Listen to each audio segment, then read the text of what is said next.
बात करेंगे equivalent temperature coefficient की, है ना। उसका हम कॉम्बिनेशन की बात करने वाले हैं कि अगर उसको हम लोग सीरीज में जोड़ें तो क्या होगा, अगर उसको हम लोग पैरेलल में जोड़ें तो क्या होगा। ओके, तो चलिए इक्विवेलेंट टेम्परेचर कोएफिशिएंट की बात करें तो सबसे पहले हम लोग बात कर लें इसमें कौन सा सीरीज कॉम्बिनेशन की। पहला हम लोग बात कर लें बच्चों सीरीज कॉम्बिनेशन की। तो सीरीज कॉम्बिनेशन में देखते हैं क्या चीज़ें होती हैं। सीरीज कॉम्बिनेशन की जब हम बात कर रहे हैं बच्चों तो हमने माना कि हमारे पास एक वायर है, ठीक है। तो इसका जो रेजिस्टेंस है वो कितना है, R01 है, और टेम्परेचर कोएफिशिएंट कितना है, अल्फा 1 है। एंड दूसरा जो वायर है इसका जो रेजिस्टेंस है R02 है और टेम्परेचर कोएफिशिएंट क्या है, अल्फा 2 है। इन दोनों को मैंने क्या करा, सीरीज में कनेक्ट किया। मैंने क्या करा बच्चों, सीरीज में कनेक्ट किया R01 और यहाँ पे अल्फा 1, और यहाँ पे जो बच्चों है वो R02 एंड क्या है, अल्फा 2 है। तो एक चीज़ आपको समझ में आना चाहिए बच्चों कि यहाँ पे जो R इक्विवेलेंट की वैल्यू है, मैं डायरेक्ट लिख रहा हूँ कि वो फार्मूला डिराइव नहीं कर रहा हूँ, डायरेक्ट हम लोग लिख ले रहे हैं, है ना। तो हम लोग यहाँ पे जो क्या हम निकाल लेते हैं, हम लोग इक्विवेलेंट निकालना चाहते हैं टेम्परेचर कोएफिशिएंट। ये अल्फा 1 है, अल्फा 2 है ना। तो हम लोग जानते हैं अल्फा 1 अल्फा 2 कहाँ से आता है, हम लोग एक फार्मूला पढ़े थे, यहाँ से ही आएगा सारी चीज़ें। RT = R01 plus alpha T से यहाँ से हम लोग वैल्यू रखेंगे, है ना। तो यहाँ पे इन सबको उस इक्वेशन को जब हम सॉल्व करते हैं तो अपने पास क्या आता है सीरीज का कॉम्बिनेशन में sigma R alpha by sigma R, है ना। तो R अल्फा इक्विवेलेंट आएगा किसमें, सीरीज के केस में कितना आ जाएगा, sigma R alpha by sigma. इसका क्या मतलब हुआ ज़रा देखते हैं। इसका मतलब ये हुआ इनका जो कॉम्बिनेशन आएगा या जो R इक्विवेलेंट ये अल्फ़ा इक्विवेलेंट की जो वैल्यू आएगी सीरीज में, अल्फ़ा इक्विवेलेंट इसमें सीरीज की हम लोग बात कर रहे हैं, वो कितना आएगा, हम लिखें sigma combination of R alpha. तो क्या हो जाएगा ये, इसका मतलब क्या हुआ कि R01 तो यहाँ पे अल्फ़ा 1 प्लस R02 तो यहाँ पे कितना अल्फ़ा 2 बाई कौन सा ले रहे हैं हम लोग, अल्फ़ा ले रहे हैं। तो क्या लिखेंगे हम लोग, R01 प्लस R02। तो ये आपको फार्मूला याद कर लेना है, ये फार्मूला आपको याद कर लेना है ना। चलिए और एक चीज़ और देखिए, ये नोट कर लीजिए, यहाँ तक चीज़ें नोट कर लीजिए, फिर आगे बढ़ते हैं। ये सीरीज में कितना आएगा अल्फ़ा, ये टेम्परेचर कोएफिशिएंट की वैल्यू कितनी आएगी सीरीज में, R01 alpha 1 plus R02 alpha 2 by R01 plus R02, है ना। तो ये चीज़ें आएंगी। ओके, अब हम लोग इस पर कुछ चीज़ें देखेंगे कि अल्फ़ा की वैल्यू अगर पॉजिटिव होता है तो क्या होगा, ठीक है। इसको नोट कर लीजिए, इसको नोट कर लीजिए। ओके, ठीक है बच्चों, इसको नोट कर लीजिए। चलिए अब हम लोग बात करते हैं इक्विवेलेंट रेजिस्टेंस की। अगर अल्फ़ा की वैल्यू यहाँ पे थोड़े कुछ केसेस होते हैं, जरा देख लेते हैं। अगर मैं कहता हूँ इस सीरीज के केस में जो R अल्फ़ा इक्विवेलेंट वैल्यू है वो अगर पॉजिटिव आता है तो हम लोग जानते हैं क्या होगा, R की वैल्यू क्या होगी, इंक्रीज करेगी, टेम्परेचर जो हमारा वो इंक्रीज करेगा, ठीक है ना। तो ये बातें तो आपको समझ में आती ही होंगी कि वो कैसे हो रहा है, ठीक है। और क्या चीज़ें जानना है अपने को, और इसमें जानना है कि अगर अल्फ़ा 1 एंड अल्फ़ा 2 ये दोनों पॉजिटिव हैं, ठीक है, ये दोनों पॉजिटिव होंगे, ठीक। अगर ऐसा केस हो रहा है तो अगर मैं कहता हूँ कि यहाँ पे अल्फ़ा 1 को मैं पॉजिटिव लेता हूँ, ठीक है, और दूसरे में अल्फ़ा 2 को मैं निगेटिव लेता हूँ, तब क्या होगा भाई, इस केस में क्या होगा, इस केस में होगा ये कि जो R0 अल्फ़ा 1 है वो ग्रेटर होगा किससे, R0 अल्फ़ा R02 अल्फ़ा 2 से, है ना। तो ये चीज़ें आपको आना चाहिए। ये कब होगा, ये जो हमारा पॉजिटिव होगा, अल्फ़ा इक्विवेलेंट की वैल्यू क्या होगी सीरीज में जब पॉजिटिव होगी तब ऐसा केस आएगा, ठीक है। चलिए मैं इसको हटा देता हूँ, इधर का अगर नोट हो गया तो मैं इसको हटा देता हूँ, और भी इसमें केसेस है, जरा उसको हम लोग देखेंगे। उधर का अगर नोट कर लिया हो बच्चों तो इसको मैं हटा देता हूँ, ठीक है। ओके, चल तो अब मैं दूसरे केस की बात करता हूँ कि अगर इसमें वैल्यू निगेटिव है तब क्या होगा, है ना। हटा दो इसको। अब ये पहला केस है, ये this is the first case, okay, ये हमारा फर्स्ट केस, ये हमारा फर्स्ट। दूसरे केस में देखो क्या होता है, दूसरे केस में अगर मैं कहता हूँ कि अल्फ़ा इक्विवेलेंट सीरीज की वैल्यू क्या आ रही है, वो निगेटिव आ रही है, तब क्या होगा भाई, उस केस में क्या होगा, उस केस में बच्चों क्या होगा कि अल्फ़ा एंड अल्फ़ा 2 दोनों क्या होंगे, वो निगेटिव हो जाएंगे। और निगेटिव होंगे तो क्या है भाई, अगर अल्फ़ा 1 पॉजिटिव है एंड अल्फ़ा 2 की वैल्यू निगेटिव है, तो इस केस में मैं क्या लिख सकता हूँ, मैं लिख सकता हूँ आर नॉट टू अल्फ़ा 2 वो ग्रेटर होगा अब किससे, आर नॉट 1 अल्फ़ा 1 से, है ना। ये चीज़ें आपको लिख लेना है, ठीक है। अब तीसरी बात हम लोग करें कि अगर अल्फ़ा इक्विवेलेंट सीरीज की वैल्यू क्या है भाई, ये अगर जीरो है ना, अगर ये जीरो ना पॉजिटिव हो रहा है और ना ही नेगेटिव हो रहा है, तो मैं क्या बोल सकता हूँ, मैं बोल सकता हूँ कि अल्फ़ा वन एंड अल्फ़ा 2 दोनों क्या होंगे, ये हमारे पॉजिटिव होंगे, ये बात मैं बोल सकता हूँ, दोनों पॉजिटिव होंगे। और इस केस में हम लोग क्या लिख सकते हैं, ये केस बच्चों इंपॉर्टेंट है, इसी पे जो है क्वेश्चन कई बार पूछता है ना।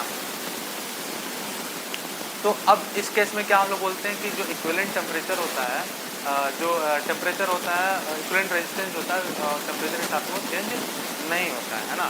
तो हम लोग क्या बोल सकते हैं, हम लोग क्या बोल सकते हैं बच्चों, तो हम लोग बोलते हैं, देखो इस केस में क्या होता है, जो इक्विवेलेंट रेजिस्टेंस होता है वो टेम्परेचर के साथ इफेक्ट, इस पर टेम्परेचर इंक्रीज करने के साथ साथ इस पर कोई फर्क नहीं पड़ता है, no effect, R equal to no effect, ये बात हम लोग पढ़ते हैं, है ना। और यहाँ पे क्या होता है, सेकंड वाले केस में टेम्परेचर बढ़ाएंगे तो रेजिस्टिविटी क्या होगी, वो डिक्रीज कर जाएगी। इस केस में क्या होता है बच्चों, इस केस में दोनों हमारे पॉजिटिव होंगे एंड और क्या मैं बोल सकता हूँ, मैं बोल सकता हूँ कितना कि, तो क्या हो जाएगा, अल्फ़ा 1 पॉजिटिव आएगा एंड अल्फ़ा 2 क्या आ जाएगा बच्चों, देखो निगेटिव आ जाएगा। एंड इस केस में हम लोग क्या बोल सकते हैं, इस केस में बोल सकते हैं कि R not 1 alpha 1 equal to कितना हो जाएगा, माइनस आर नॉट टू और क्या अल्फ़ा 2, है ना। तो ये बात मैं बोल सकता हूँ, ओके। अच्छा, यहाँ पे देखो बच्चों अल्फ़ा 1 पॉजिटिव आएगा एंड अल्फ़ा 2 क्या होगा, निगेटिव होगा। तो अल्फ़ा 1 नॉट 1 और R1 equal to minus R not two alpha 2। और यहाँ से क्या फार्मूला क्या बन के आएगा, यहाँ से देखो फार्मूला बन के ये आएगा बच्चों, ये फार्मूले पे क्वेश्चन आता है, R not 1 by R not 2 equal to क्या, माइनस अल्फ़ा 2 बाई अल्फ़ा 1। तो ये फार्मूला आपको याद कर लेना, ये सीरीज कॉम्बिनेशन का सबसे इम्पोर्टेंट है, इसी पे क्वेश्चन, ठीक है। तो ये वाला आपको याद कर लेना। ये कब होता है, जब हमारा सीरीज अल्फा इक्विवेलेंट सीरीज का क्या हो, जीरो, ना पॉजिटिव हो और ना ही नेगेटिव, है ना बच्चों। चलो नोट करो, आगे बढ़ो, ओके ठीक है, नोट कर लीजिए, आगे बढ़ते हैं, है ना। चलो नोट करो फटाफट और हम लोग आगे बढ़ते हैं। अब हम लोग बात करेंगे किसका, ये तो हमारा सीरीज कॉम्बिनेशन था। अब हम लोग बात करेंगे किसके लिए, कि पैरेलल कॉम्बिनेशन में क्या होता है ना। तो है ना, तो ये चीज़ें आपको आना चाहिए, ओके। अब हम लोग बात करें किसके लिए बात करेंगे हम लोग, अब हम लोग बात करेंगे बच्चों पैरेलल कॉम्बिनेशन, ओके। चलो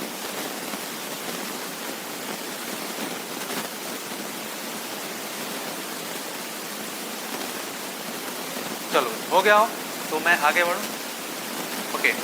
मैं हटा देता हूँ इसको हटा देता हूँ बच्चों, ओके। तो ये था हमारा सीरीज कॉम्बिनेशन। अब हम लोग बात करेंगे किसके लिए, पैरेलल कॉम्बिनेशन। पैरेलल कॉम्बिनेशन में क्या होता है जरा उसको देख लेते हैं, है ना। ये तो हमारा सीरीज कॉम्बिनेशन था, पैरेलल कॉम्बिनेशन जरा हम लोग देख लेते हैं क्या हो रहा है, ठीक है। चलिए, तो पैरेलल कॉम्बिनेशन में क्या होता है जरा उसको हम लोग देख लेते हैं, ठीक है। तो सेकेंड जो हमारा है वो क्या है, पैरेलल कॉम्बिनेशन। पैरेलल कॉम्बिनेशन देखते हैं क्या है, ठीक है। देखो पैरेलल कॉम्बिनेशन में क्या है कि अगर मान लीजिए हमारा कोई रेजिस्टेंस है, ठीक है, और इसका जो टेम्परेचर कोएफिशिएंट है वो क्या है, वो हमारा अल्फ़ा 1 है एंड रेजिस्टेंस की वैल्यू कितना, R01, ओके। और दूसरा जो है वो बच्चे क्या है, दूसरा हमारे पास जो वायर है उसका जो अल्फ़ा की वैल्यू है वो क्या है, अल्फ़ा 2 है और रेजिस्टेंस की वैल्यू है R02, है ना। अब इन दोनों को मैं अगर पैरेलल में कंबाइन करूँ, ये हमारा पैरेलल कॉम्बिनेशन हो जाए कि अल्फ़ा 1 R01 एंड और क्या बच्चों, इसको मैं थोड़ा थोड़ा आगे बढ़ा लूँ और इसको मैं ऐसे जोड़ दिया। ओके, और ये क्या आ गया, ये आ गया आपका अल्फ़ा 2 और क्या R0 है कि नहीं, यही तो आया। और अगर इसको हम लोग पैरेलल कॉम्बिनेशन कर दें तो यहाँ पे जो इक्विवेलेंट आता है वो क्या आता है, ज़रा इसको देखते हैं। तो यहाँ पे अल्फ़ा इक्विवेलेंट आता है पैरेलल के केस में कितना, मैं इधर लिख देता हूँ, यहाँ लिख देता हूँ। अल्फ़ा इक्विवेलेंट कितना आता है पैरेलल के केस में, पैरेलल के केस में ये जरा आपने को देखना है। ये आता है बच्चों कितना, ये आता है summation of alpha by R by summation of 1 by R. इसका क्या मतलब हुआ, ये इसका क्या मतलब हुआ ज़रा देखते हैं। इसका मतलब ये हुआ बच्चों, यहाँ पे मैं लिख देता हूँ है ना, अल्फ़ा इक्विवेलेंट किसके लिए आ रहा है, पैरेलल के लिए। तो ये क्या आ रहा है बच्चों, इसकी वैल्यू आ रही है अल्फ़ा बाई आर। तो मैं लिख सकता हूँ क्या, alpha 1 by R01 plus alpha 2 by R02। Y कितना, वाई कितना बच्चों 1 by R01 plus 1 by R02। तो ये आता है किसके केस में, ये आता है बच्चों पैरेलल कॉम्बिनेशन के केस में, जब हम लोग पैरेलल कॉम्बिनेशन करते हैं रेजिस्टेंस का और हमें निकालना होता है टेम्परेचर कोएफिशिएंट। ओके, तो ये आता है अपने पास। अब फिर पहले की तरह हम लोग बातें करेंगे 3 केसेस। पहला केस क्या, कि जब हमारा अल्फ़ा इक्विवेलेंट पैरेलल में क्या हो, पैरेलल में क्या हो, वो पॉजिटिव हो। दूसरा क्या हो, बी केस में, बी केस में अल्फ़ा इक्विवेलेंट पैरेलल क्या हो बच्चों, वो जो है इसकी वैल्यू क्या हो, नेगेटिव हो। और फिर सी में क्या बात करेंगे हम लोग, अल्फ़ा इक्विवेलेंट और ये पैरेलल केस में ये ना पॉजिटिव हो ना नेगेटिव हो। तो ज़रा देख लेते हैं हल्का सा, अभी इसको और भी जिक्र कर लेंगे, अभी इसका और भी जिक्र हम लोग कर लेंगे, थोड़ा सा देख लेते हैं। जब पॉजिटिव क्या होता है तो क्या होता है, टेम्परेचर इंक्रीज करने के साथ रेजिस्टेंस इंक्रीज करेगा। नेगेटिव होता है तो क्या होता है भाई, टेम्परेचर इंक्रीज करने के बाद रेजिस्टेंस डिक्रीज करता है। और जब जीरो होता है तो टेम्परेचर इंक्रीज करने के साथ रेजिस्टेंस पे कोई इफेक्ट नहीं पड़ता, no effect. Okay, no effect. तो ये होता है। अभी इन तीनों की चर्चा हम लोग और भी डिटेल में करेंगे, बट आप इसने को अभी नोट कर लेना है ना। तो ये बातें थी पैरेलल कॉम्बिनेशन का, तो आप नोट करिए, आगे बढ़ते हैं। ओके, चलिए नोट कर लीजिए। ओके, है ना, इसको नोट कर लीजिए, फिर हम लोग इस पे आगे बढ़ रहे हैं। ठीक है बच्चों, चलो ओके, ठीक है। तो इसको मैं हटा देता हूँ, इस साइड को नोट हो गया होगा मेरे ख्याल से। चलिए, तो अब मैं देखता हूँ इधर कि क्या होने वाला है। तो ये दोनों केसेस तो एज इट इज था। यहाँ वाले तीसरे वाले केस को जरा थोड़ा हम लोग देख लेते हैं। तीसरे वाले केस में क्या होता है, तीसरे वाले केस में मैंने कहा अल्फ़ा इक्विवेलेंट पैरेलल, पैरेलल अगर ये जीरो है तो क्या होने वाला है, जीरो है तो टेम्परेचर बढ़ाने के साथ साथ रेजिस्टेंस पे कोई इफेक्ट नहीं होगा, नो इफेक्ट होगा। बट बाकी क्या चीज़ चेंज होगी, इसको अगर मैं जीरो रख देता हूँ बच्चों तो जीरो इक्वल टू कितना हो जाएगा, देखो ज़रा, alpha 1 by R01 plus alpha 2 by R02 by कितना 1 by R01 plus 1 by R02। और ये वैल्यू यहाँ मल्टीप्लाई करेंगे तो क्या हो जाएगा, जीरो हो जाएगा। तो मैं क्या लिख सकता हूँ, alpha 1 by R01 plus alpha 2 by R02 equal to zero. या आप क्या बोल सकते हो, alpha 1 by R01 equal to minus क्या अल्फ़ा 2 बाई R02। तो ये चीज़ें आपको याद करना है। पैरेलल के केस में भी आ रहा था यही, और किसके केस में आ रहा था, सीरीज के केस में भी यही आ रहा है। तो देखो इसको और भी क्या लिख सकते हैं, और भी सिंप्लीफाई किया जा सकता है। कितना, alpha 1 by alpha 2 equal to क्या माइनस R01 बाई R02। तो ये चीज़ें आपको याद करना चाहिए। तो ये नोट कर लीजिए, इसमें क्वेश्चन आते हैं, ठीक है। और एक क्वेश्चन ज़रा हम आज एडवांस लेवल का कर लेते हैं, एडवांस लेवल का एक क्वेश्चन कर लेते हैं, इसको नोट कर लीजिए। आज हम लोग एक एडवांस लेवल का क्वेश्चन कर लेते हैं, फिर आगे बढ़ते हैं, है ना। नोट, ओके, हट जाए, नोट कर,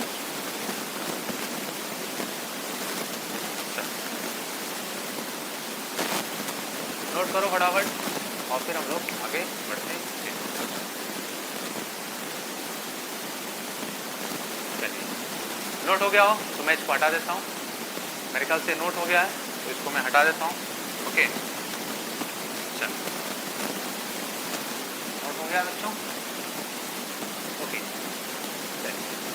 तो नोट हो गया है तो हम लोग आगे बढ़ते हैं, है ना। और आगे एक और क्वेश्चन कर लेते हैं हम लोग, बढ़िया सा अच्छा सा एडवांस लेवल का, है ना। चलिए एक एडवांस लेवल का क्वेश्चन करते हैं हम लोग। चलिए तो ये एक अच्छा सा क्वेश्चन है। क्वेश्चन ये बच्चों देखिए कि यहाँ पे दो कंसेंट्रिक स्फीयर है जिसका रेडियस जो है आर मतलब ए है एंड बी है। दो कंसेंट्रिक स्फीयर है जिसका रेडियस क्या है, ए है और बी है, और इसके बीच हम कोई कंडक्टिंग मटेरियल जो है फिल कर दिए हैं जिसकी कंडक्टिविटी जो है वो कितनी है, सिग्मा है ना। तो आपको बताना है कि इसका रेजिस्टेंस कितना होगा, है ना। आपको क्या बताना है कि आपको बताना है find the resistance between the sphere. Okay find the resistance between the sphere, आपको बताना है कि रेजिस्टेंस कितना होगा। चलिए जब भी इस तरह का क्वेश्चन आए बच्चों तो हम लोग क्या करते हैं कि यहाँ से x डिस्टेंस पे एक छोटा सा पतला सा स्ट्रिप हम लोग कट कर लेते हैं, छोटा सा पतला सा स्ट्रिप कट कर लेते हैं। ये हमने स्ट्रिप कट कर लिया जिसकी जो कितने थिकनेस का होगा वो हमने मान लिया dx का है, ठीक है। ये हमने कट कर लिया, ये हमने कट कर लिया, देखो ये हमने कट कर लिया। हमने बोला ये कितना है, x डिस्टेंस पे कितना है, dx का है। ये dx का थिकनेस का हमने एक कट कर लिया। ओके तो अब बताओ बच्चों इस dx के वजह से, इस छोटे से वजह से जो हमारा रेजिस्टेंस होगा वो भी छोटा सा होगा। तो हम लोग क्या लिखेंगे, टी आर इक्वल टू रो और कितना, भाई हम लोग क्या करते थे लेंथ लेते थे ना बच्चों, तो लेंथ हम लोग क्या लेंगे dx लेंगे ना। तो इसका लेंथ कितना है, जिसके अक्रॉस हम पोटेंशियल डिफरेंस लगाते थे तो वो कितना आएगा dx रो dx बाई इसका अब क्रॉस सेक्शनल एरिया कितना होगा 4 पाई और कितना एक्स स्क्वायर, यही होगा ना। देख लो बच्चों 4 पाई एक्स स्क्वायर होगा, स्क्वायर है तो ये स्क्वायर है, दोनों स्क्वायर थे, ठीक है कॉन्सेंट्रिक स्फीयर। तो कितना आएगा डी आर, इस छोटे से की वजह से एक छोटा सा रेजिस्टेंस वैल्यू कितना rho D X by 4 pi X square. तो अगर मैं इसको इंटीग्रेट कर दूँ, इसको मैं इंटीग्रेट करूँ तो ये भी इंटीग्रेट करूँ कहाँ से कहाँ तक, ये ए से लेकर के बी तक। तो हम लोग क्या मिलेगा, हम लोग को मिलेगा बच्चों यहाँ पे आर मिलेगा, यहाँ पे रो मिलेगा, और एक चीज़ और समझिए यहाँ से हम रो बाई 4 पाई गाँव बाहर कर लिए और बचा कितना एक्स पावर -2 और ए से लेकर बी तक, और यहाँ पे हमारा वैल्यू कितनी आई dx। तो कितना आ गया बच्चों रो अपॉन 4 पाई, और यहाँ पे कितना हो जाएगा एक्स पावर -2 है ना, तो +1 जुड़ जाएगा तो कितना बचेगा एक्स पावर -1 और नीचे कितना माइनस, नीचे लाके प्लस हो गया। ये मैं लिख सकता हूँ क्या -1/x बचेगा, और ये कहाँ से कहाँ तक a से लेकर के b तक, तो वैल्यू रख दीजिए तो कितना आ जाएगा रो बाई 4 पाई एंड कितना -1/b और माइनस कितना +1 कितना बच्चों ये a। तो ये हो जाएगा, और या मैं वैल्यू लिख सकता हूँ रो बाई 4 पाई, या मैं लिख सकता हूँ 1/a -1/b, और ये हमारी आ गई रेजिस्टेंस की। लेकिन यहाँ पे देखो बच्चे एक चीज़ और दिया है, इसकी कंडक्टिविटी दिया है सिग्मा। तो हम लोग जानते हैं रेजिस्टिविटी और कंडक्टिविटी में क्या रिलेशन होता है, रेजिस्टिविटी इक्वल टू 1/कंडक्टिविटी होता है या कंडक्टिविटी इक्वल टू 1/रेजिस्टिविटी होता है ना। तो ये वैल्यू अगर हम यहाँ पे रख दें तो देखो क्या आ जाएगा आर की वैल्यू, यहाँ से आर की वैल्यू क्या हो जाएगा, यहाँ से अगर हम आर की वैल्यू निकालना चाहें तो आर की वैल्यू कितनी हो जाएगी, आर की वैल्यू हो जाएगी रो बाई 4 पाई, तो रो है तो रो की जगह पे क्या 1/सिग्मा कंडक्टिविटी के टर्म में लिख दें, और कितना बच्चों 1/a -1/b। तो ये आपको याद होना चाहिए, ऐसे कभी बार क्वेश्चन आपको मिल जाते हैं, है ना। तो इसको नोट करिए, आगे बढ़ते हैं। और सेम अगर डिस्क के लिए बात करें हम, एक हमारे पास डिस्क हो तब क्या होगा देखते हैं, जरा इसको नोट करिए। ओके नोट करो बच्चों फटाफट, और फिर हम लोग डिस्क के लिए बात करेंगे, है ना।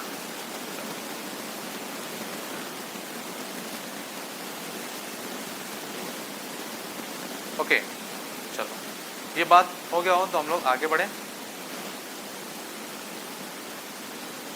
ठीक है बच्चों। इसको मैं हटा देता हूँ अभी, अगर नोट हो गया तो मैं इसको हटा देता हूँ।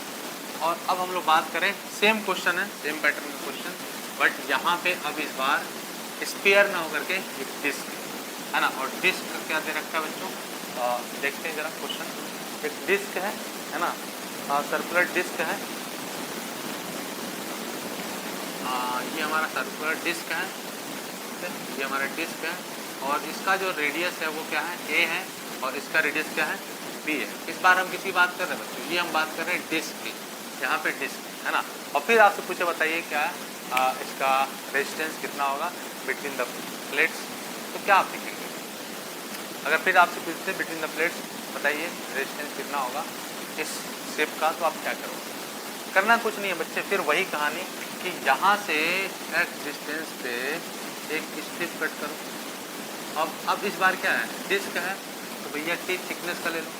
हमने इस बार क्या करा, ये एक्स डिस्टेंस पे ये हमने एक्स डिस्टेंस लिया और यहाँ पे जो थिकनेस लिया वो थिकनेस कितना है, वो टी थिकनेस का है।